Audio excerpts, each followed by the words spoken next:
কিভাবে আপনারা টিকটকে ডার্ক মোড অন করবেন আজকের এই ভিডিওটির মাধ্যমে আমি আপনাদেরকে এটা দেখাবো।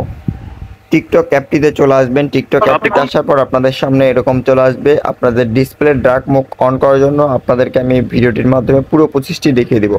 আমার টিকটক অ্যাকাউন্টটিতে আসার পর দেখতে পাচ্ছেন আমার টিকটক অ্যাকাউন্টের ব্যাকগ্রাউন্ডে কিন্তু ডার্ক মোড হয়ে আছে, ব্ল্যাক কালার হয়ে আছে, দেখতে পাচ্ছেন আপনারা। এখান থেকে আপনারা চাইলে কিন্তু ডার্ক মোড অন করতে পারবেন। কিভাবে করবেন, এখান থেকে সেটিং অ্যান্ড প্রাইভেসিতে যাবেন। যাওয়ার পর এখান থেকে নিচের দিকে আসবেন। এখান থেকে ডার্ক মোড ডিসপ্লে লেখা দেখতেছেন, এখানে আমার লাইট করা আছে। এখান থেকে জাস্ট ডার্ক মোডে ক্লিক করে দিবেন, তাহলেই কিন্তু আমাদের কাজ শেষ।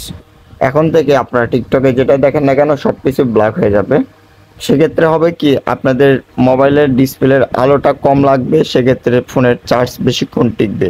আপনারা অনেকে হয়তো বা জানেন না যে এই সেটিংটি আপনাদেরকে আমি খুব সহজে দেখিয়ে দিলাম। এটার ফলে কিন্তু আপনাদের মোবাইলের চার্জ কিন্তু অনেক সময় আপনি টিকে রাখতে পারবেন। সবকিছু ব্ল্যাক হয়ে যাবে, দেখতে পাচ্ছেন আপনারা সবকিছু ব্ল্যাক। দেখেন এখানে একটু আগে কিন্তু হোয়াইট ছিল, এখন কিন্তু আমি ব্ল্যাক করে নিলাম। তো আপনারা চাইলে কিন্তু আপনাদের টিকটক অ্যাকাউন্টটিতে আপনারা ডার্ক মোড অন করে নিতে পারেন। তো ভিউয়ার্স, আশা করি বুঝতে পারছেন। তো আজকের ভিডিও পর্যন্তই। আসসালামু আলাইকুম।